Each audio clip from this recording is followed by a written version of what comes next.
Hi guys, today's video is all about my piggies, my feet.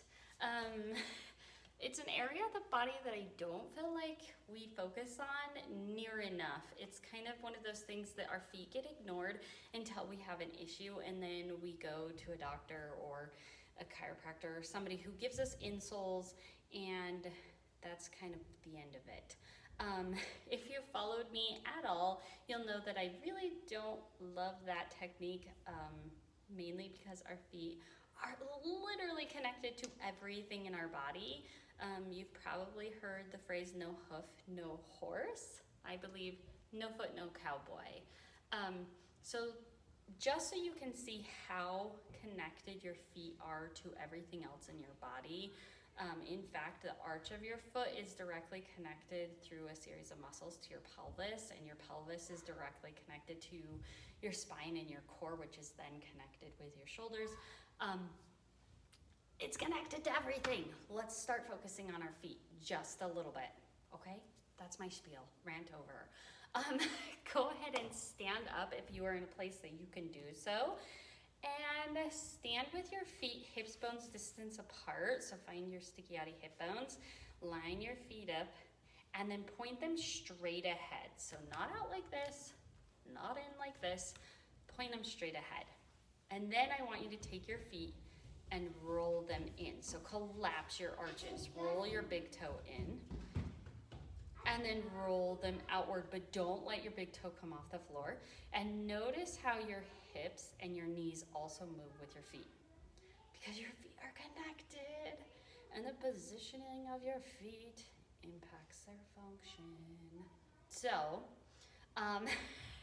now that you can see how they're connected, at least directly to your knees and your hips, I'm gonna give you 4 exercises that you can do at home to strengthen your feet and build some mobility back into your feet. Ready? Let's go. Exercise number 1.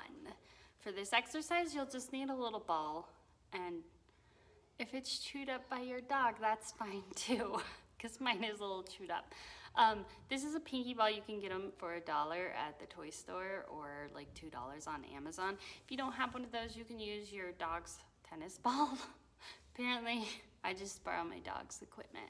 Anyway, go ahead. This is just a passive release in your foot.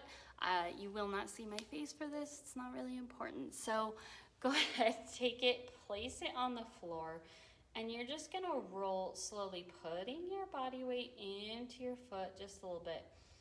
And you can roll wherever you want, basically. You're just gonna roll your feet out. If somewhere feels really good, actually just sit your foot and relax your foot into the ball until you can kind of feel it melt away, so that you can release that foot. Spend as much time as you want. I usually go about 3 to 5 minutes per side, but that would be really boring to watch, so I'm not gonna do the full time. But go ahead and roll out the other foot. And this one too, I'm gonna just let it sit, let my toes melt over the ball, and roll them out until they feel nice and good. That's number 1. Exercise number 2. All you need for this one is your piggies. And what you do is pick up your big toe off the floor. None of the other ones, they should all stay down. And then put your big toe back down, lift up the other 4. So you're gonna alternate between them. I don't know if you guys can see that very well. So my big toe is up off the floor, and then little toes. Big toe, little toes. Big toe, little toes. And you're gonna do it 20 times on each foot. You can do both feet at the same time if you're more coordinated than I can.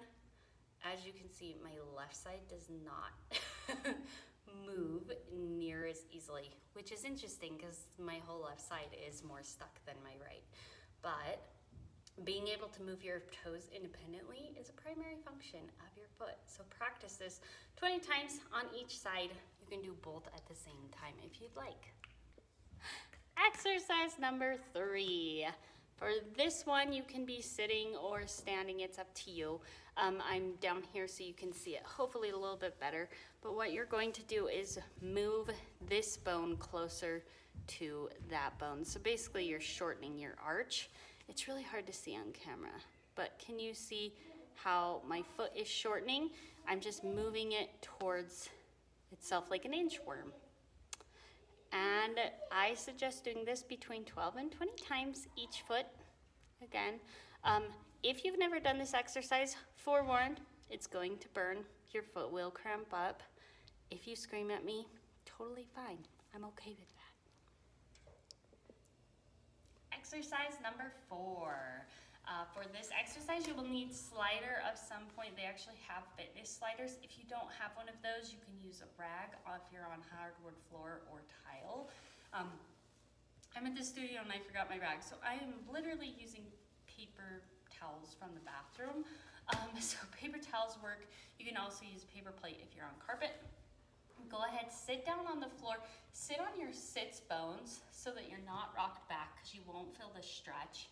Sit up on your sits bones, and then you're gonna take the slider, whatever you have, point your toes up towards your face, and slowly slide out away from you. Feel the stretch. I can feel it in my calf and the arches of my foot, and then slide slowly back. And then again, away from you and towards you, and I lost my slider. But go ahead, keep doing that 12 times on each foot. Let me know how these go and how your feet feel after.